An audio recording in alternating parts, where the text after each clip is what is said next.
Galaxy News Hour live. विश्वव्यापी रूपमा इन्धन अभावबारे अनेक अड्कलबाजी भइरहेका छन्। त्यसको प्रभाव यतिखेर हाम्रो भान्सामा परिसकेको छ। लगातार इन्धनको मूल्य वृद्धि भइरहे पनि पेट्रोलियम पदार्थको आपूर्तिमा खासै समस्या आएको थिएन। यद्यपि अन्तर्राष्ट्रिय बजारमा पेट्रोलियमको मूल्य थप बढ्ने आकलन गरी व्यापारीहरूले खाना पकाउने ग्यास सहज रूपमा दिइरहेका छैनन्।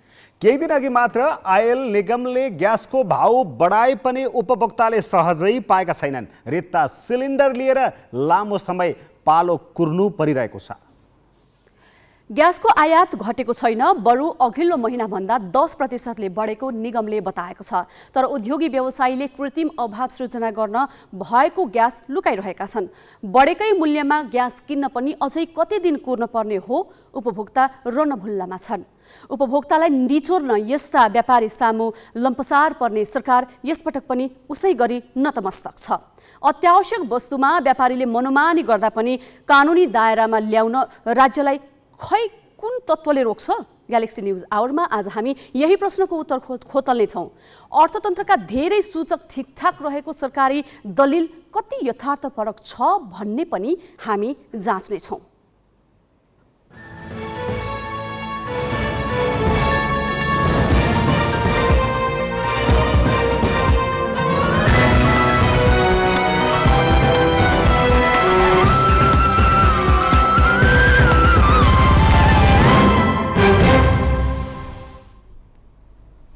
नमस्कार, यो हो ग्यालेक्सी न्युज आवर। अब हेडलाइन्स।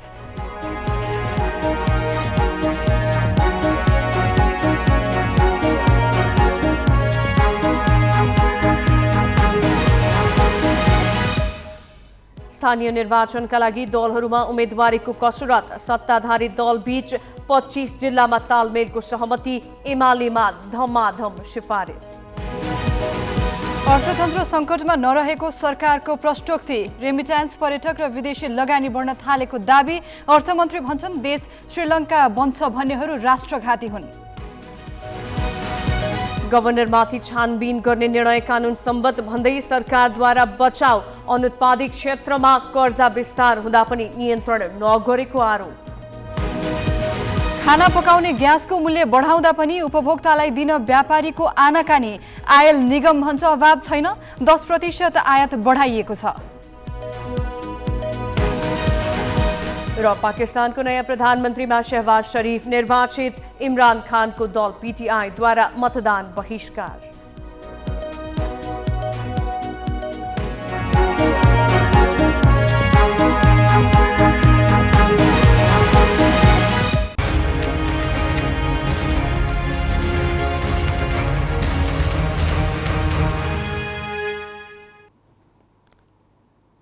स्थानीय तहको निर्वाचनका लागि उम्मेदवारी दर्ताको समय आउन अब 2 साता मात्र बाँकी छ। तर निर्वाचनमा मिलेर जाने घोषणा गरेका सत्ता गठबन्धनका घटकले अहिलेसम्म तालमेलको मोडालिटी तयार पार्नै सकेका छैनन्। केन्द्रीय नेतृत्व तालमेलको मोडालिटीबारे निर्णयमा पुग्न नसक्दा स्थानीय स्तरमा अन्यल बढेको छ। गठबन्धनका दलले करिब 25 जिल्लामा तालमेलको निर्णय त गरेका छन्, तर कुन दलले कुन स्थानीय तहको कुन पदमा उम्मेदवारी दिने भन्ने छलफल नै भएको छैन। कतिपय ठाउँमा एकतर्फी उम्मेदवारी घोषणादेखि तालमेल अस्वीकार गर्नेसम्मका निर्णय भएका छन्। नेपाली काङ्ग्रेसको चैत्र 15 गते सम्पन्न केन्द्रीय कार्यसमिति बैठकले स्थानीय तहको निर्वाचनमा सत्ता गठबन्धनका दलहरूबीच स्थानीय आवश्यकता र औचित्यका आधारमा तालमेल गर्ने निर्णय गर्यो। त्यसको पर्सिपल्ट बसेको सत्ता गठबन्धनका शीर्ष नेताको बैठकले पनि तालमेलको पक्षमा निर्णय गर्यो। अहिलेसम्म करिब 25 जिल्लामा तालमेलको निर्णय भएको छ। गठबन्धन दलका जिल्ला स्तरीय नेताबीच भएको सहमति अनुसार भक्तपुर, ललितपुर, सिन्धुपाल्चोक, चितवन, तनहुँ, लमजुङ, कास्की, म्याग्दी, बागलुङ, अर्घाखाँची, उदयपुर, धनकुटा, तेह्रथुम, भोजपुर, रोल्पा, पाल्पा, दाङ, कञ्चनपुर, अछाम लगायतका जिल्लामा तालमेल हुने निश्चित जस्तै छ। तर तालमेल के आधारमा गर्ने जिल्ला र प्रदेश स्तरीय नेता स्पष्ट छैनन्। गठबन्धन गरेर साझा उम्मेदवार बनाएर निर्वाचन जाने भन्ने जुन खालको एउटा निर्णय भएको छ, त्यसले हामी निरन्तरता दिँदै अब हामी आजबाट लगातार बैठक बसेर हामी सायद 1-2 गतेसम्म सबै 81वटै तहका अध्यक्ष सदस्य र 10 तहका अध्यक्ष उपाध्यक्ष मेयर उपमेयरको विषयमा नामावली टुङ्ग्याउनेछौँ। तालमेलको निर्णय गरेकै नेताहरू आफूले चाहेको पालिका छोड्न तयार छैनन्। यसको उदाहरण हो भरतपुर महानगर। जिल्लामा तालमेलको निर्णय गरेका नेता नै चाहेको पालिका नछोड्नका लागि दबाब दिन केन्द्रसम्मै धाउन थालेका छन्। तालमेलको निर्णय गरेका जिल्लाबाटै पालिका रोज्दै दबाब आउन थालेको असर केन्द्रले पनि निर्णय लिन सकिरहेको छैन। प्रधानमन्त्री निवास बालुवाटारमा लगातार 2 दिन बसेको गठबन्धनको बैठकले तालमेलको मोडालिटी के हो भन्ने टुङ्गो लगाउन सकेन। भोलि 4 बजे 4 बजे फेरि यो बैठक डाकिएको छ र त्यो बैठकपछि हामी मेकानिजमको बारेमा कस्तो किसिमको मेकानिजम अपनाउने त्यसको बारेमा म फेरि तपाईँहरूलाई म अवगत गराउनेछु। कर्णालीमा तालमेलकै विषयमा सत्ता गठबन्धन दलको 4वटा बैठक बसिसकेको छ। तर केन्द्रको मोडालिटी तय गर्न ढिला गर्दा तल्ला कमिटीमा उम्मेदवारी बाँडफाँडको विषयले प्रवेश पाएको छैन। गठबन्धनमै यो विषय नटुङ्गिएकाले दलभित्र कसलाई उम्मेद्वार बनाउने भन्ने बारे छलफल झनै सुस्त छ। कुन पालिकामा कुन दलले उम्मेदवारी दिने भन्ने विषय अनिर्णित रहँदा गठबन्धनभित्र 2074 को निर्वाचन परिणामलाई आधार मानेर तालमेल गर्नुपर्ने आवाज उठ्न थालेको छ। पहिलो मापदण्ड स्थानीय तहमा गठबन्धन दलहरूको बीचमा गठबन्धन दलका उम्मेदवारहरूले त्यो बेलामा 74 निर्वाचनमा पाएको मतको आधारलाई मान्ने, कुन दलले बढी मत कुन पालिकामा पाएको छ त्यहाँ उसले प्रमुख लिने, कम मत पाउनेलाई उपप्रमुख दिने अथवा वार्डाध्यक्ष दिने भन्ने चाहिँ पाएको मत भारको आधारबाट प्रमुख उपप्रमुखहरू अथवा चाहिँ वार्डाध्यक्षहरूको चाहिँ टुङ्गो लगाउने। 136 पालिका रहेको मध्य प्रदेशमा गठबन्धनको बैठक नै बस्न सकेको छैन। काङ्ग्रेसले बैठकका लागि पहल कदमी नलिएको अरू दलको गुनासो छ। वैशाख 30 गते हुने निर्वाचनका लागि वैशाख 11 र 12 गते उम्मेदवारी दर्ताको तालिका छ। त्यो मिति नजिकिँदा पनि गठबन्धन दल अनिर्णयको बन्दी बन्दा त्यसको असर उनीहरूकै तल्ला तहका कमिटीमा परिरहेको छ। जिल्ला ब्युरोको सहयोगमा अङ्गराज नेउपाने, ग्यालेक्सी फोके, काठमाडौँ। प्रमुख प्रतिपक्षी नेकपा एमाले पार्टी विभाजनको पीडा बेहोरेको 1 वर्ष नहुँदै निर्वाचनमा होमिँदैछ। विभाजनको पीडाका बावजुद एमालेमा स्थानीय तह निर्वाचनका लागि उम्मेद्वारका आकांक्षीको कमी छैन, बरु लर्को छ। एउटै स्थानीय तहमा प्रमुख पदका लागि 11 जनासम्मको नाम सिफारिस भएपछि एमालेलाई नाम टुङ्गो लगाउन सकस पर्ने देखिएको छ।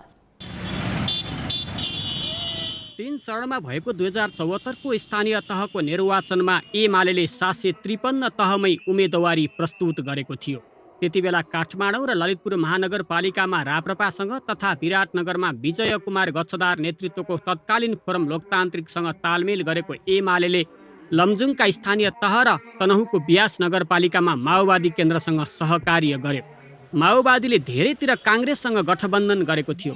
त्यतिखेर स्थानीय तहमा सबैभन्दा धेरै प्रमुख पद एमालेले जित्यो। उसले 295 तह जितेको थियो। अहिले एमाले विभाजित छ। एकातिर पार्टीबाट माधव कुमार नेपाल र झलनाथ खनाल सहितको पङ्क्ति बाहिरिएको छ भने अर्कातिर एमाले विरुद्ध सत्तारूढ दल गठबन्धनको तयारीमा छन्। उता एमाले अध्यक्ष केपी ओलीले एक्लै 60 देखि 70% स्थानीय तहमा जित्ने दाबी गर्न छोडेका छैनन्। उसलाई उम्मेद्वार छान्न भने निकै सकस परिरहेको छ। पहिलो चुनावमा 74 को चुनावमा चाहिँ मान्छेलाई पालिकाहरूमा गाउँपालिकाहरूमा कति अधिकार हुन्छ, वडा अध्यक्षहरू कति अधिकार हुन्छ भने धेरैलाई मेसो थिएन नि। कसले संविधान पढिराखेको हुन्छ त होइन।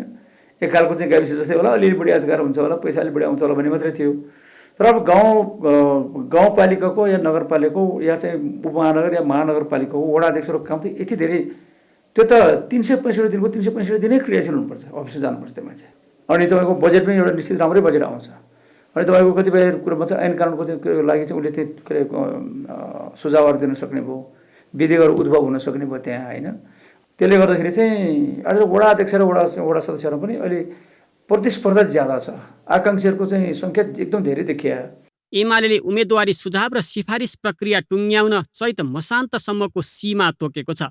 उसले उम्मेदवारी तोक्ने अधिकार तिनै तहमा बाँडिएको भनेको छ। गाउँपालिकाका वडाध्यक्ष र सदस्यको उम्मेदवारी सम्बन्धित कमिटीको सिफारिसमा जिल्लाले तथा गाउँपालिका प्रमुख र उपप्रमुख तथा महानगर र उपमहानगरका वडाको उम्मेदवारी तोक्ने जिम्मा प्रदेश कमिटीको भागमा छ। 6 महानगर र 11 उपमहानगरको प्रमुख र उपप्रमुख भने केन्द्रले नै तोक्नेछ। उम्मेदवार सिफारिस गर्नुपर्ने समय घर्किने लाग्दा एमालेमा आकाङ्क्षीको लर्को छ। यसको उदाहरण हो धरान र हेटौँडा उपमहानगर। प्रमुख पदका लागि धरानमा 11 र हेटौँडामा 9 जना सिफारिस भएका छन्। ललितपुरको गोदावरी नगरपालिकामा आकाङ्क्षीले दाबी नछोडेपछि 8 जनाको नाम सिफारिस भएको छ। इटहरीमा प्रमुख द्वारिकलाल चौधरी सहित 6 जनाको नाम जिल्ला कमिटीमा पठाइएको छ। आकाङ्क्षी धेरै भएकाले ओलीको गृह जिल्ला झापामा आन्तरिक चुनाव भएको छ।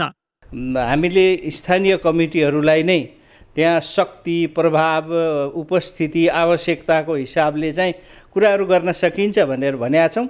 तर अप्ठ्याराहरू चाहिँ त्यही हो, एउटा तलबाट चाहना एउटा छ, माथिबाटको निर्देशन अर्को छ भनेपछि ठिकै उल्टो छ नि हो त। त्यसो त कतिपय ठाउँबाट उम्मेदवार सर्वसम्मत सिफारिस भइरहेका छन्। चितवनको भरतपुर महानगरमा अघिल्लो पटक पराजित देवी गेवाली उम्मेद्वार बन्ने अनुमान विपरीत उनकै प्रस्तावमा विजय सुवेदी सर्वसम्मत सिफारिस भएका छन्। ललितपुर महानगरमा अघिल्लो पटक पराजित हरिकृष्ण व्यञ्जनकारको नाम प्रस्ताव गरिएको छ।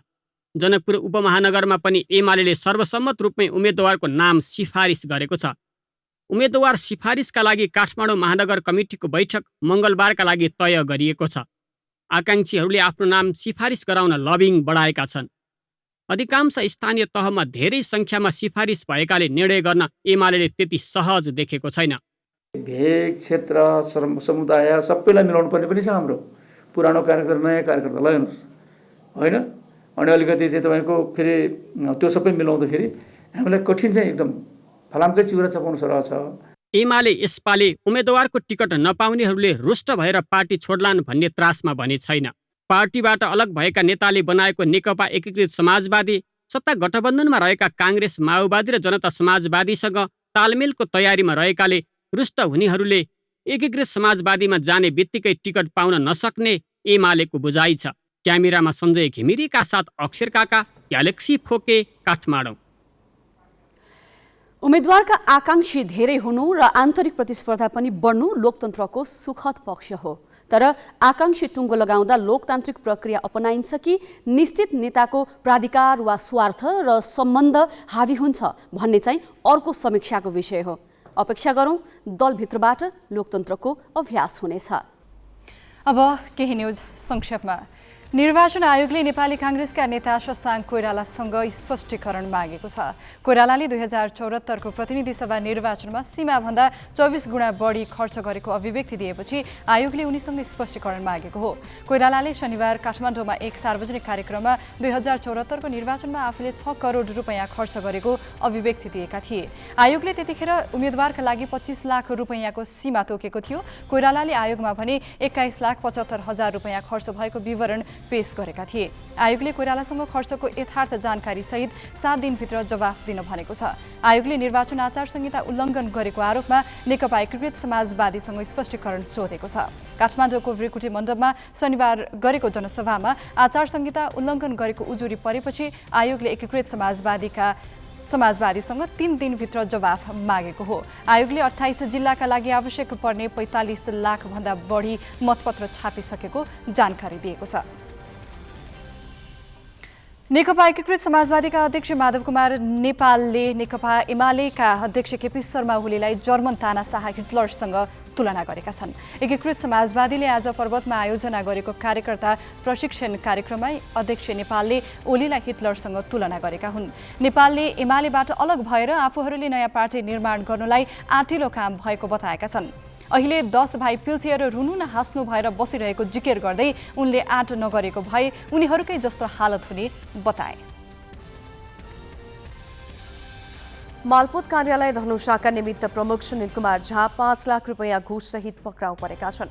अख्तियार दुरुपयोग अनुसन्धान आयोगको टोलीले जनकपुर धामको भानुचोक स्थित एक चिया पसलबाट झालाई नियन्त्रणमा लिएको हो। उनले जग्गा सम्बन्धी हक साफी मुद्दामा सेवाग्राहीसँग घुस लिएको अख्तियारको दाबी छ। यस विषयमा थप अनुसन्धान भइरहेको अख्तियारले बताएको छ। सर्लाही भन्सार कार्यालयले 200 बोरा चिनी बरामद गरेको छ। भारतबाट 2वटा कन्टेनरमा धानको बोराभित्र लुकाएर ल्याइएको अवस्थामा 200 बोरा चिनी फेला परेको हो। पटनाबाट धान भनेर ल्याइएको 2वटा कन्टेनरबाट 10,000 किलो चिनी बरामद गरिएको भन्सार प्रमुख मुरारी प्रसाद काफ्लेले जानकारी दिए। कन्टेनर नियन्त्रणमा लिएर मुद्दा प्रक्रिया अघि बढाइएको छ। चालकलाई भने 3 लाख रुपैयाँ धरौटीमा छाडिएको छ। चालकले कन्टेनरभित्र चिनीको बोरा भएको बारे आफूलाई जानकारी नभएको बयान दिएका छन्। नेपालमा भारतबाट चिनी आयात गर्दा 40% भन्सार महसुल बुझाउनुपर्छ। भन्सार छल्न व्यवसायीले धानको बोरामा लुकाएर चिनी आयात गर्ने गरेका हुन्। आसन्न आर्थिक सङ्कट र गभर्नरमाथिको कारबाहीलाई लिएर सरकारमाथि चौतर्फी औँला तिर्सिएपछि आज अर्थमन्त्री जनार्दन शर्माले प्रष्टीकरण दिएका छन्। यस क्रममा उनले नेपाल राष्ट्र ब्याङ्कका गभर्नर महाप्रसाद अधिकारीमाथि केही नयाँ आरोप पनि लगाएका छन्। मन्त्री शर्माले प्रस्तुत गरेका तर्क र तथ्य के हुन् र ती कति उचित छन् त? थप सामग्री साजना तामाङबाट। आर्थिक रूपमा देश सङ्कटोन्मुख हुँदा पनि सरकारका तर्फबाट कुनै प्रतिरोधी कदम नचालिएको र उल्टै केन्द्रीय ब्याङ्कको स्वायत्ततामै हमला गरी नयाँ जोखिम निम्त्याउन खोजेको भनेर चौतर्फी आलोचनाको तारो बनेका अर्थमन्त्री जनार्दन शर्मा आज प्रष्टीकरणको शैलीमा पत्रकार सम्मेलनमा प्रस्तुत भए। सिंहदरबार स्थित अर्थ मन्त्रालयमा आयोजित पत्रकार सम्मेलनमा उनले अर्थतन्त्रका धेरै सूचकहरू ठिकठाक भइरहँदा पनि आर्थिक सङ्कट आयो भनेर गलत प्रचारबाजी भइरहेको गुनासो गरे। देश आर्थिक रूपमा सङ्कटोन्मुख नरहेको दाबी मात्रै गरेनन्, नेपाल राष्ट्र ब्याङ्कका गभर्नरमाथि थालिएको कारबाही प्रक्रियाको बचाउ पनि गरे। साथै उनले गभर्नर महाप्रसाद अधिकारीमाथि केही थप आरोप पनि लगाए। अर्थमन्त्री शर्माले रेमिट्यान्स, विदेशी लगानी र पर्यटक आउने क्रम बढेको र विदेश जाने नेपाली कामदार पनि थपिएकाले विदेशी मुद्रा सञ्चित चाँडै सहज हुने तर्क गरे र देश श्रीलङ्काको बाटोमा जान सक्ने भन्नेहरूलाई उनले राष्ट्रघातीको संज्ञा पनि दिए। कुनै विदेशी यस्तो पानी खाएर हुर्केका केही नागरिकहरूको कुरा सुन्यो भने वृद्ध भत्ता पनि दिन नसक्ने है कुरा, यो कुराहरू त गर्न सकिन्छ, भन्न त छुट छ नि त, भन्न त पाइयो नि त। यी सबै अफवाहहरू, यी अफवाहहरूलाई जोड्दै जोड्दै जोड्दै जोड्दै लिएर कहाँ लग्न खोजेको छ त भन्दाखेरि देश श्रीलङ्का हुन्छ भन्नेतिर लाग्न खोजिँदैछ। यो राष्ट्रघात हो। यसलाई त देशलाई त राम्रो बनाउनु पर्यो नि। श्रीलङ्का बनाउनतिर किन चासो उहाँहरूको भइरहेको छ, म बरु अचम्म लाग्छ। सङ्कट आउन नदिन र इन्धन खपत घटाउन सरकार प्रयासरत रहेको उनको भनाइ थियो। यसका लागि सरकारी निकायमा हुने इन्धन खपत 20% कटौती गर्ने, महँगा सवारी आयात रोक्ने लगायत विषय मन्त्री परिषदमा छलफल भई मुख्य सचिवको नेतृत्वमा अध्ययन भइरहेको बताए। वर्तमान अवस्थालाई मनन गरी सरकारी निकायको सुविधा बापतको इन्धन खर्च घटाई शान्ति सुरक्षा, निर्वाचन, विकास आयोजना तथा अत्यावश्यक सेवा बाहेकलाई हामीले मितव्ययिता बनाउन थप 20%ले पेट्रोलियम इन्धन उपभोग घटाउने गरी व्यवस्थापन मिलाउने गरी हामीले क्याबिनेटमा प्रस्ताव दिएका छौँ। यो क्याबिनेटमा प्रस्ताव पनि पारित भइसकेको छ।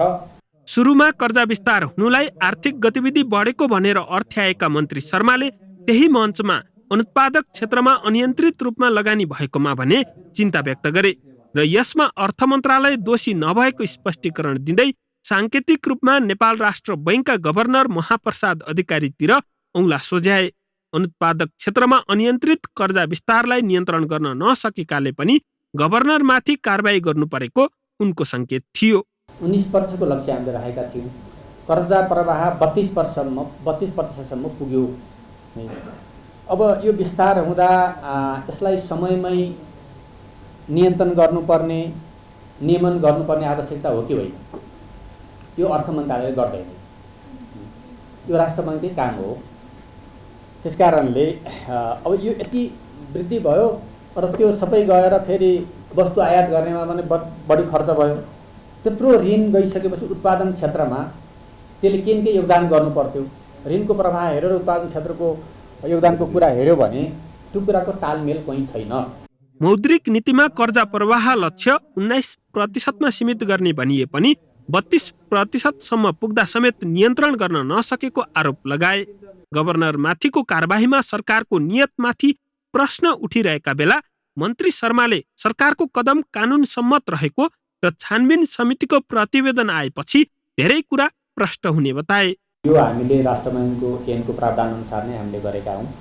यो कानुन सम्मत कुरा नै हो। तर किन गरियो भन्ने बारेमा छानबिन गर्न हामीले उहाँलाई अहिले एउटा छानबिन गर्ने एउटा कमिटी बनाएका छौँ। उसले छानबिन गरेर हामीलाई रिपोर्ट दिनेछ। त्यो रिपोर्टले यी सबै प्रश्नको जवाब दिनेछ।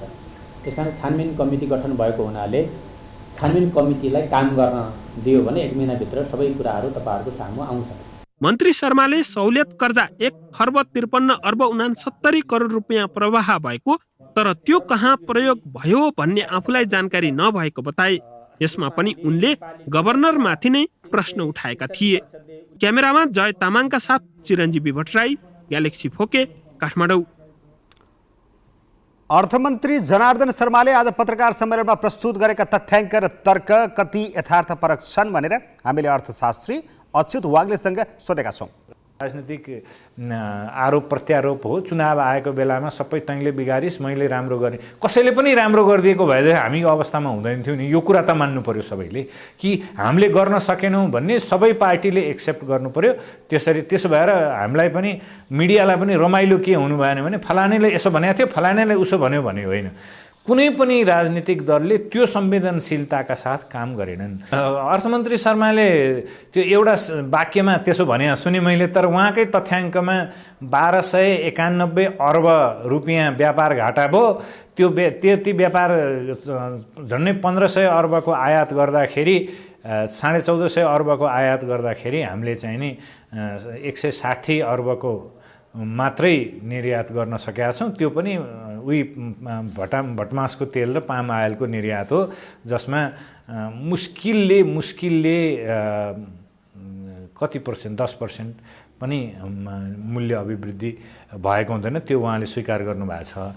पुँजीगत खर्च गर्न नसक्नेदेखिका अवस्थाले वित्तीय सङ्कट, लगानी योग्य रकमको जुन बैङ्किङ प्रणालीमा अहिले सङ्कट देखिएको छ, ती सबै कुराको दोष चाहिँ अब गभर्नरलाई दिएर हुँदैन।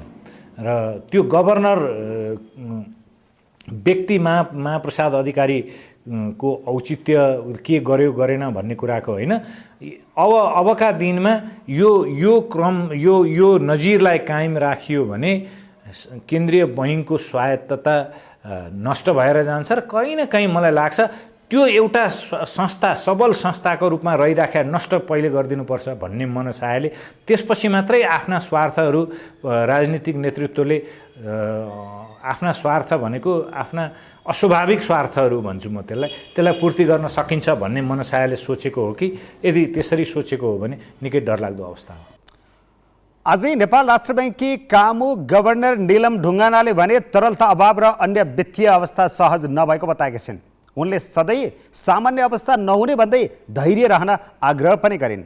लघु वित्त क्षेत्रमा क्रियाशील संस्था र त्यसका पदाधिकारीहरूको तेस्रो राष्ट्रिय सम्मेलनको उद्घाटन समारोहमा कामु गभर्नर ढुङ्गानाले अहिले बैंक तथा वित्तीय क्षेत्र तरलता समस्याबाट गुज्रिरहेको र यही अवस्था सधैँभरि नरहने बताएकी हुन्। क्षेत्र नै तरलताको चापबाट गुज्रिरहेको अवस्थामा लघु वित्त वित्तीय संस्थाहरूमा पनि तरलताको समस्या अवश्य नै परेको छ।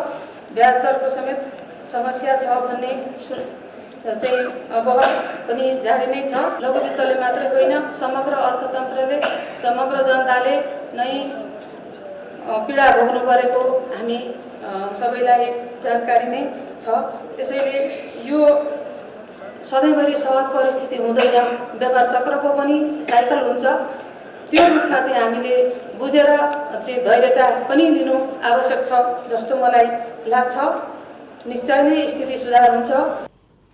अहिले तथ्यको ढाकछोप र आरोप प्रत्यारोप गर्ने बेला होइन। सङ्कटमा सबै पक्ष मिलेर प्रतिरोध गर्न सके मात्र मुलुक र नागरिकले राहत पाउँछन्। तर यहाँ सङ्कटबाट जोगिने र जोगाउने भन्दा पनि एक अर्कालाई हिलो छ्यापेर सबै पक्ष उम्किने दाउ हेरिरहेको देखिन्छ, जुन दुःखद छ। अब केही न्युज संक्षेपमा। शेयर बजारमा आज 93 अङ्कको उतार चढाव भएको छ। बजार खुलेको 7 मिनेटमा बढेर 2509 अङ्कमा पुगेको नेप्से अन्तिममा 2420 अङ्कमा कायम भयो। शेयर बजारमा 4 करोड र 12 करोडको सीमा लगाइएका गभर्नर महाप्रसाद अधिकारी निलम्बित भएपछि नेप्से बढ्ने विश्लेषण गरिएको थियो। शेयर धितो कर्जामा सीमा तोकिएपछि खास गरी ठूला लगानीकर्ताले गभर्नरको विरोध गर्दै आएका थिए। सरकारले गभर्नर अधिकारीलाई बिहिबार निलम्बन गरेको थियो। अधिकारी निलम्बनमा परेपछि आज पहिलो शेयर कारोबार भएको हो। बजार खुले लगत्तै बढेको नेप्से 7 मिनेटपछि निरन्तर ओह्रालो लाग्यो। नेप्से 44.56 अङ्कले घटेको छ। 13वटै समूहले नेप्से झारेका हुन्। अन्य समूहको सूचक सबैभन्दा धेरै 4.5%ले घटेको छ। बजारमा 2 अर्ब 26 करोड रुपैयाँको शेयर किनबेच भएको नेपाल स्टक एक्सचेन्जले जनाएको छ। उद्योगी व्यवसायीले अर्थतन्त्रमा देखिएको समस्याबारे सरकारले आफूहरूसँग सल्लाह नगरेको गुनासो गरेका छन्। नेपाल उद्योग वाणिज्य महासङ्घको आज काठमाडौँमा सुरु भएको 56औं वार्षिक साधारण सभामा व्यवसायीहरूले आयात निर्यातमा आफूहरू प्रत्यक्ष संलग्न भए पनि अर्थ मन्त्रालय र राष्ट्र बैङ्कले सल्लाह नै नगरी आफू खुसी निर्णय लिएको गुनासो गरेका हुन्। अर्थतन्त्रमा देखिएको सङ्कट समाधानका लागि आफूहरू तयार रहेको तर सरकारले पुरै उपेक्षा गरेको उनीहरूको भनाइ छ। महासङ्घका अध्यक्ष शेखर गोल्छाले आयातमा थप कडाइलाई अर्थतन्त्र बैङ्क तथा वित्तीय संस्थाकै वरिपरि घुमोस् भन्ने सरकारी चाहना हो भनेर प्रश्न गरे। उनले आयातमा थप कडाई गरे गैर कानुनी आयात हुन सक्ने जोखिम औल्याए। पाकिस्तानमा शहबाज शरीफ प्रधानमन्त्री बनेका छन्। पाकिस्तान मुस्लिम लीग नवाजका नेता शहबाज आज प्रधानमन्त्री निर्वाचित भएका हुन्। संसदमा आज भएको मतदानमा 174 मत प्राप्त गरी उनी पाकिस्तानको 23औं प्रधानमन्त्री बनेका हुन्। शहबाज पूर्व प्रधानमन्त्री नवाज शरीफका भाइ हुन्। शहबाजसँग पाकिस्तान तहरिक ए इन्साफका शाह मुहम्मद कुरैशीले प्रतिस्पर्धा गर्ने भनिए पनि उनले अन्तिम समयमा मतदान नै बहिष्कार गरे। संसदमा मतदान हुनुअघि बसेको तहरिक ए इन्साफ पीटीआईको बैठकले मतदान बहिष्कार गर्ने निर्णय गरेको थियो। पीटीआईका अध्यक्ष निवर्तमान प्रधानमन्त्री इमरान खान हुन्। खान सहित उनको पार्टीका सांसदले राजीनामा दिने घोषणा गरेका छन्। युक्रेनका राष्ट्रपति भोलोदिमिर जेलेन्स्कीले रुसले युक्रेनको पूर्वी क्षेत्रमा भयानक आक्रमणको तयारी गरिरहेको दावी गरेका छन्। राष्ट्रपति जेलेन्स्कीले आफ्नो नियमित सम्बोधनमा रुसले हवाई आक्रमणको तयारी गरिरहेको दावी गरेका हुन्। उनले पहिले भन्दा धेरै क्षेप्यास्त्र प्रयोग गर्न सक्ने बताए। यसैबीच उत्तर पूर्वी खार्किव क्षेत्रमा रुसी गोलाबारीमा परि बालबालिका सहित 10 जनाको मृत्यु भएको अन्तर्राष्ट्रिय सञ्चार माध्यमले जनाएका छन्। खार्किव स्थित सैन्य प्रशासनका प्रमुखले अहिले इजिएम नगर वरपर भिडन्त भइरहेको बताएका छन्। एएफसी एशियन कप फुटसल छनौटमा नेपालले लगातार दोस्रो हार बेहोरेको छ। आज भएको खेलमा नेपाल ताजिकिस्तानसँग 11-1 को फराकिलो गोल अन्तरले पराजित भयो। हारपछि नेपाल छनौटको होडबाट बाहिरिएको छ। हिजोको खेलमा नेपाल उज्बेकिस्तानसँग 5-1 गोल अन्तरले पराजित भएको थियो। किर्गिस्तानको बिश्केकमा आज भएको खेलमा विश्वास पौडेलको गोलमा अग्रता बनाए पनि नेपालले दोस्रो हाफमा लय गुमाएको थियो। पहिलो हाफमा 1-1 बराबरी भएकोमा दोस्रो हाफमा ताजिकिस्तानले 10 गोल थपेको थियो। नेपालले समूह चरणको आफ्नो अन्तिम खेलमा भोलि अफगानिस्तानसँग खेल्नेछ। मलेसियन खेलाडी बिरानदीप सिंहले भैरहवामा जारी प्रो क्लब च्याम्पियनसिप क्रिकेटमा 1 ओभरमा 6 विकेट लिएका छन्। सिद्धार्थ रङ्गशालामा जारी प्रतियोगितामा मलेसियन क्लब 11 का बिरानदीपले पुश स्पोर्ट्स दिल्ली विरुद्ध 1 रन आउट सहित अन्तिम ओभरमा 6 विकेट लिएका हुन्। पहिलो बल वाइड फालेका उनले त्यसपछि लगातार विकेट लिएका थिए। खेल मलेसिया क्लब 11 ले 7 विकेटले जित्यो। ग्यासको मूल्य बढ्ने संकेत पाएदेखि नै व्यापारीहरूले उपभोक्तालाई दिन छाडेका थिए। नभन्दै नेपाल आयल निगमले मूल्य पनि बढाइदियो। तर अचम्म के भने मूल्य बढाएपछि पनि उपभोक्ताले सहज रूपमा ग्यास पाएका छैनन्। किन त? यो प्रश्न निमेश बन्जाडेबाट। बिजनेस न्यूज का साथमा कर्पोरेट पे व्यावसायिक भुक्तानीलाई सरल बनाउँदै प्रणालीमा आबद्ध हुन आजै आफ्नो बैंक तथा वित्तीय संस्थामा सम्पर्क गर्नुहोस्। नेपाटप सब ठिकठाक। नेपाटप सब ठिकठाक।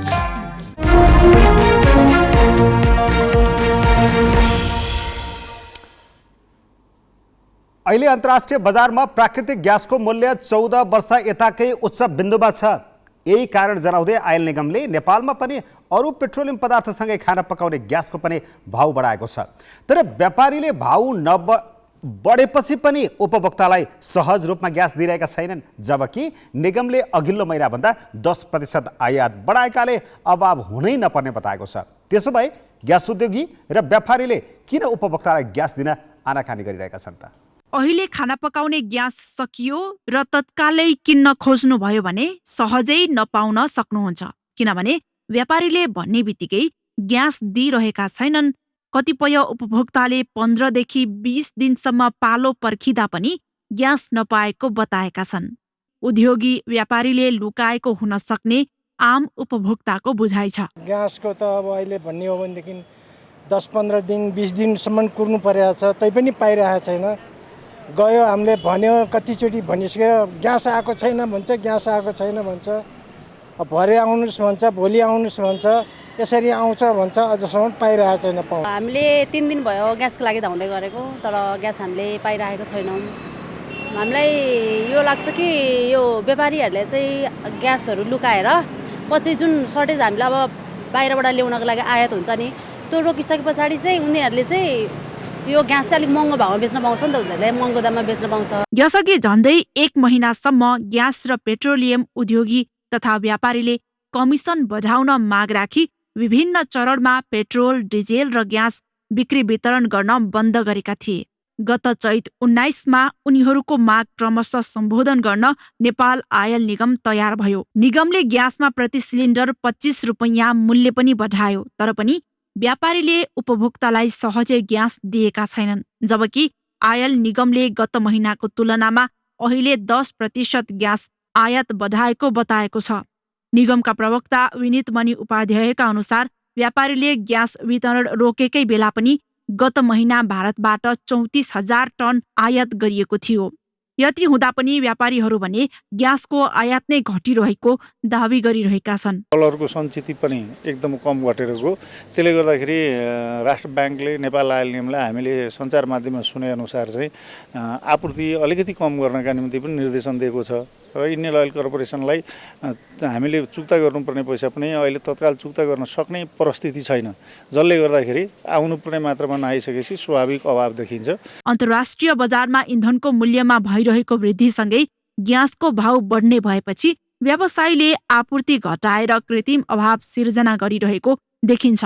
भाउ बढेपछि बढी नाफा लिएर बिक्री गर्न पाउने लोभमा यो स्थिति सिर्जना गरेको उपभोक्ता अधिकार कर्मी बताउँछन्। यो चाहिँ बजारमा केही व्यक्तिहरूले बढी मूल्य लिने मनसायले अथवा फेरि पनि मूल्य बढ्छ, नेपाल सरकारले पेट्रोलियम पदार्थको मूल्य जुन परल मूल्य कायम गर्ने भनेर जुन भनिरहेको अवस्था छ, भोलि परल मूल्य कायम गर्यो भने 10-20 सिलिन्डर राख्दै गर्दा पनि मैले बढी मूल्य पाउँछु भन्ने मनसाले लुकाएको हुनसक्छ। आयात बढे पनि ग्यासको कृत्रिम अभाव भइरहँदा अनुगमनकारी निकाय वाणिज्य, आपूर्ति तथा उपभोक्ता संरक्षण विभाग भने निष्क्रिय जस्तै छ। बजारमा अभाव भएको भनेर उपभोक्तालाई त्रसित बनाउन खोज्ने उद्योगी र व्यापारीमाथि कारवाही गरी सरकारले सङ्कटका बेला उपभोक्तालाई राहत दिन आवश्यक नै ठानेको देखिँदैन। ग्यालेक्सी फोकेका लागि क्यामेरामा विष्णु थापाका साथमा पवन तिमल सिन्हाको रिपोर्ट। व्यापारीले कृत्रिम अभाव सृजना गरेका कारण उपभोक्ताले बजारमा पैसा तिरेर किन्छु भन्दा पनि ग्यास नपाइरहेको अवस्थामा सरकारका कुनै निकायले पनि प्रभावकारी अनुगमन गरेको देखिँदैन। किन त? यो प्रसङ्ग हामीले उपभोक्ता संरक्षण विभागका सूचना अधिकारी धनेश्वर पौडेललाई सोधेका छौँ। केही समयको चाहिँ आयातको रोकावटले बजारमा आपूर्ति प्रणाली अलिकति अवरोध भएको अवस्था हो, तर अहिले सामान्य भइसकेको अवस्था छ। त्यसमा पनि हामीले ग्यास उपलब्ध हुँदाहुँदै उपभोक्ताहरूलाई नदिने अथवा बढी मूल्य माग गर्ने जस्ता विषयहरूलाई हामीले नियमित अनुगमनको दायरामा राखेका छौँ र बजारमा अनुगमन भइरहेको पनि छ। केही ठाउँमा चाहिँ ग्यासको उपलब्धता भएन, बढी मूल्य माग भयो भनेर गुनासो पनि विभागमा आएको थियो। हामीले विभागको पोसाकमा जाँदाखेरि व्यापारीले भएको कुरा छ, नभएकोलाई छैन भन्लान् भनेर सिभिलमा पनि हाम्रो टोलीहरू परिचालन भएको छ।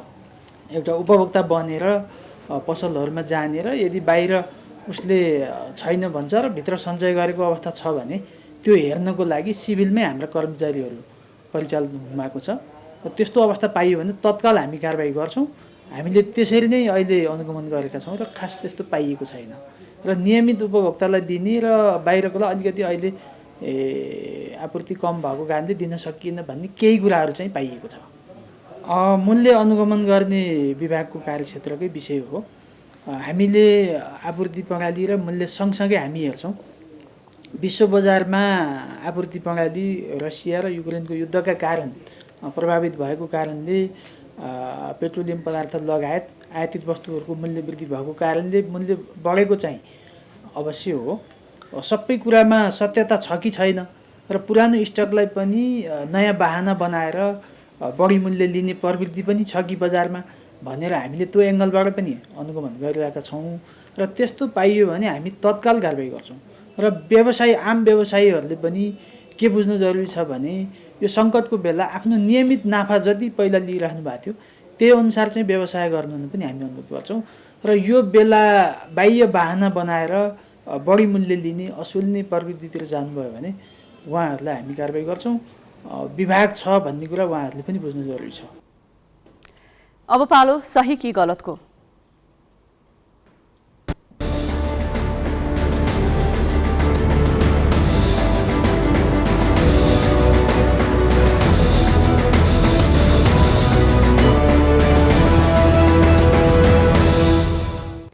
सही कि गलतमा हिजो हामीले सोधेको प्रश्न थियो, राजनीतिक दलका नेताहरू सरकारी खर्चमा हेलिकप्टर चढी चुनावी अभियानमा जानुलाई तपाईँ के भन्नुहुन्छ?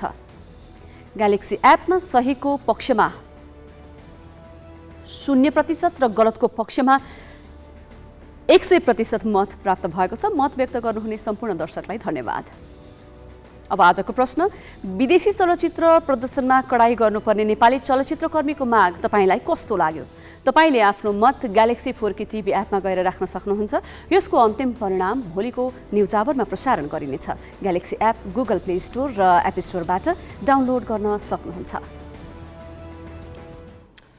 पाँचथरमा त्यस्ता केही दिन छन् जुन दिन सार्वजनिक सवारी चल्दैनन्। सुन्दा अचम्म लाग्न सक्छ, तर शनिबार र हरेक महिनाको 1, 10, 19 र 28 गते सार्वजनिक यातायातमा यात्रु नै हुँदैनन्। निश्चित दिन मात्र सवारी साधन चढ्ने यो लोक नियम पाँचथरमा अझै पनि कायम छ। फिदिम 1-3 सडक खण्डमा शनिबार सार्वजनिक सवारी साधन भेटिँदैन। यो सडक भएर आउजाउ गर्ने यात्रु पनि शनिबार घरबाट निस्कँदैनन्। फिदिम च्याङथापु रुटमा दैनिक 20 भन्दा बढी सवारी ओहोर दोहोर गर्छन्। मालवाहक र रिजर्भ बाहेक ती दिन गाडी कमै भेटिन्छन्। प्रायः तपाईँको चाहिँ 70% गाडीले चाहिँ प्यासेन्जर नपाएर ती दिनहरूमा चाहिँ होल्डै रहेर बस्नुपर्ने अवस्था देखिन्छ र बसेका पनि छन्। अहिलेसम्म त्यही नै देखिएको हो होइन। पाँचथरका ग्रामीण भेगबाट फिदिम आउने रुट 10 भन्दा बढी छन्। ती रुटहरूमा दैनिक 200 सवारी ओहोर दोहोर गर्छन्। सबै रुटहरूमा शनिबार गाडी भेट्न मुस्किल पर्छ। शनिबार सरकारी बिदा भएकाले सदरमुकाममा काम नहुने हुँदा यात्रु नै हुँदैनन् भन्ने आकलन गर्न सकिन्छ। तर 1, 10, 19 र 28 गते पनि सडकमा गाडी भेटिँदैनन्। यी निश्चित दिनहरूमा गाडीमा यात्रा गर्दा अशुभ हुन्छ भन्ने स्थानीयको धार्मिक मान्यता छ। मृत्युबान भनेर 1 गते, 10 गते, 19 गते र 28 गते यो चाहिँ सन्ध्यामा दुवै सन्ध्या हुने, बिहानको सन्ध्या अथवा बेलुकाका सन्ध्या, यी दुवै सन्ध्यामा हो। बुधबार नपरोस् अनि विवाहका लागि मात्रै हो। यो मृत्युबान बार्ने भनेको चाहिँ विवाहका लागि भनेर लेखियो। जानकारहरू यो चलन कुन कार्यका लागि थियो भन्ने नजान्दा आजसम्म पनि यो परम्परा कायम हुन पुगेको बताउँछन्। शास्त्रमा जे भए पनि वर्षौंदेखि चलिआएको यो क्रम स्थानीय यसै छोड्ने पक्षमा छैनन्।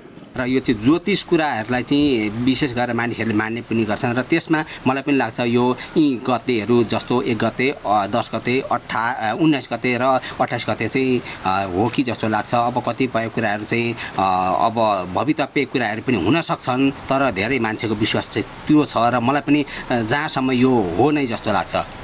शनिबार यात्रा नगर्ने चलन क्रिस्चियन समुदायमा पनि छ। गर्नै पर्ने भए शनिबारको सेवापछि मात्रै तय गर्छन्। शनिबारको दिन प्राय क्रिस्चियनहरूले यीशुमा विश्वास गरेर प्राय के भन्छ यात्रा गर्दैनन् र यात्रा गर्नै पर्यो, आपतकालीन पर्यो भने चाहिँ हामी सेवा छोडेर हामी हिँड्छौँ। नत्र शनिबारको सेवा पछाडि मात्र हामी यात्रा तय गर्छौँ अनि त्यो अनुसार कार्यक्रममा हामी तय गर्ने अथवा कार्यक्रम गर्ने हाम्रो चलन छ। मेची राजमार्गमा पनि गाडीको संख्या कमै हुन्छ। जोरसालमा रहेको सशस्त्र प्रहरीको सवारी इन्ट्री कक्षको तथ्याङ्क अनुसार यो सडकमा दैनिक 300 को संख्यामा सवारी ओहोर दोहोर गर्छन्। शनिबार र तोकिएका यी दिनहरूमा 100 को हाराहारीमा मात्रै सवारी साधन चल्छन्। मालवाहक सवारीमा भने यो मान्यताको प्रभाव छैन। समाज जतिसुकै विकसित भए पनि आम विश्वासलाई तोड्न मुस्किल पर्छ। त्यसको एउटा उदाहरण हो बार दिन हेरेर गाडी चल्नु। यसलाई कसैले अन्धविश्वास मान्छन्, कसैले परम्परा। ग्यालेक्सी 4K का लागि 5 थरबाट सरोज शर्माको रिपोर्ट। 5 थरमा 1 गते 2023 आजको युग विज्ञान प्रविधिको युग हो। अहिले सहरमा मात्रै होइन, गाउँ गाउँमा सुविधा सम्पन्न विद्यालय छन्। विद्यार्थीहरू प्रविधिको अधिकतम प्रयोग गर्दै गुणस्तरीय शिक्षा लिने गर्छन्। तर गुल्मीको एक विद्यालय भने अहिले पनि युगौं पहिलेको जस्तै दुर्दशाबाट गुज्रिरहेको छ। यो गुल्मीको मालिका गाउँपालिका दर्लिङ पाटा खर्कमा अवस्थित सिद्ध मालिका आधारभूत विद्यालय हो। यो दृश्यले विद्यालयको दुर्दशाको तस्बिर देखाउँछ।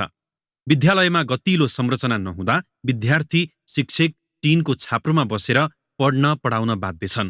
विद्यार्थीहरूलाई जाडो समयमा एकदम कठ्याइने जाडो मान्ने अवस्था हुन्छ अनि यहाँ मौसम पनि एकदम अति चिसो हुने भएको हुँदा यहाँ मसिना बालबालिकाहरूलाई एकदम गाह्रो हुने गर्छ टिनको तहरामा अध्यापन गर्दा। त्यसै गरी यहाँ शिक्षकहरूलाई पनि त्यस्तो विधि सजिलो छैन, एकदम गाह्रो नै छ। विद्यालयमा पिउने पानी र शौचालयको सुविधा पनि छैन, जसका कारण विद्यार्थीहरू वरिपरिको जंगल धाउन बाध्य छन्। झन महिनावारी हुँदा त छात्राहरू विद्यालय नै आउन सक्दैनन्। विद्यालयमा अहिलेका टोयलेटहरूको अनि महिलाहरूको महिनावारी भएपछि घरमै बस्ने अनि फेरि स्कुल अनि टोयलेटहरूको व्यवस्था छैन, पानीको छैन अनि स्कुलको छैन। पानी पर्दाखेरि पानीहरू स्कुलभित्रै चुहिन्छ। अरू साथीहरू राम्रो स्कुलमा पढ्ने साथीहरूले पनि हामीलाई अलि नराम्रो दृष्टिले हेर्न थाले अनि स्कुलबाट साथीहरूसँग मिल्दा नि धेरै नराम्रो दृष्टिहरूले हेर्न थाले। तर टोयलेट पनि नराम्रो भयो, हामीलाई रजसला हुँदाखेरि घरमै बस्ने अवस्था आयो।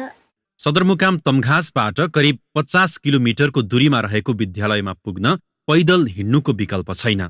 भौगोलिक विकटताका कारण विद्यालयको स्तरोन्नति हुन सकेको छैन भने निर्माण भएका भौतिक संरचना पनि जीर्ण बन्दै गएका छन्। गाउँपालिकाले आवश्यक भौतिक पूर्वाधार निर्माणका लागि बजेट विनियोजन गरे पनि निर्माण समितिको खिचातानीले फिर्ता भएको छ।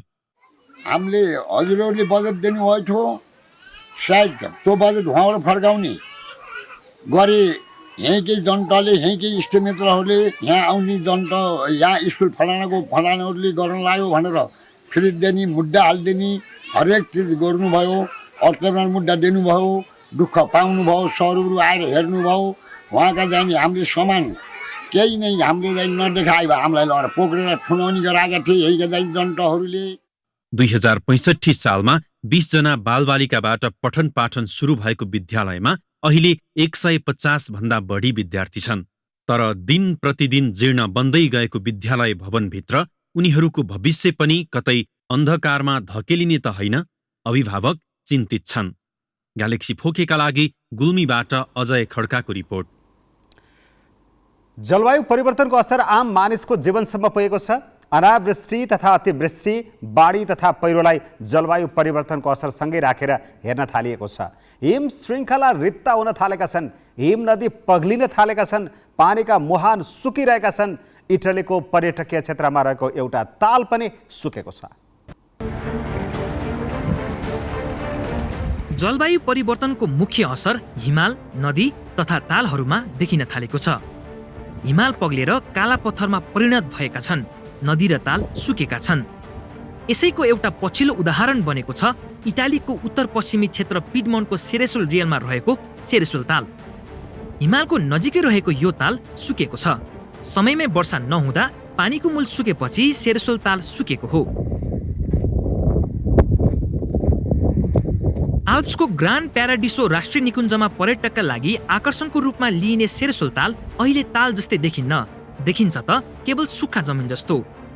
सेरेसोल रियलका उपमेयर माउरो दुर्बानाका अनुसार पहिले सेरेसोल तालको पानीबाट जलविद्युत उत्पादन गरिन्थ्यो, तालको पानी सिँचाइमा प्रयोग गरिन्थ्यो।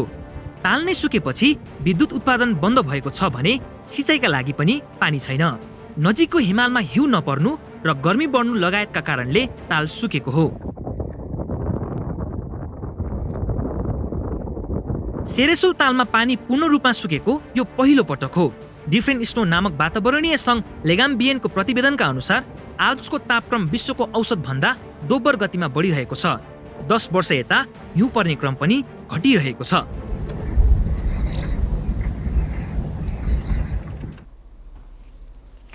हामी ग्यालेक्सी न्युज आवरको अन्तिममा छौँ। जाँदा जाँदै हेडलाइन्स।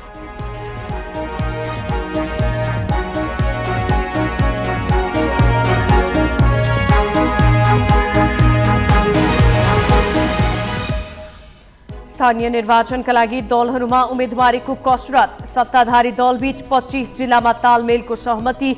एमालेमा धमाधम सिफारिस। अर्थतन्त्र सङ्कटमा नरहेको सरकारको प्रष्टोक्ति। रेमिट्यान्स पर्यटक र विदेशी लगानी बढ्न थालेको दावी। अर्थमन्त्री भन्छन् देश श्रीलङ्का बन्छ भन्नेहरू राष्ट्रघाती हुन्। गभर्नरमाथि छानबिन गर्ने निर्णय कानुन सम्मत भन्दै सरकारद्वारा बचाउ। अनुत्पादित क्षेत्रमा कर्जा विस्तार हुँदा पनि नियन्त्रण नगरेको आरोप। खाना पकाउने ग्यासको मूल्य बढाउँदा पनि उपभोक्तालाई दिन व्यापारीको आनाकानी। हाल निगम भन्छ अभाव छैन, 10% आयात बढाइएको छ। र पाकिस्तानको नयाँ प्रधानमन्त्रीमा शहबाज शरीफ निर्वाचित। इमरान खानको दल पीटीआईद्वारा मतदान बहिष्कार।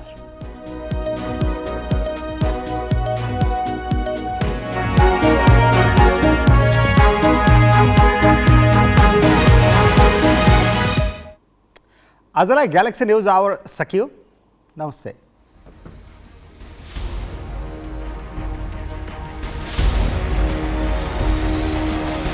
This is Galaxy News Hour Live.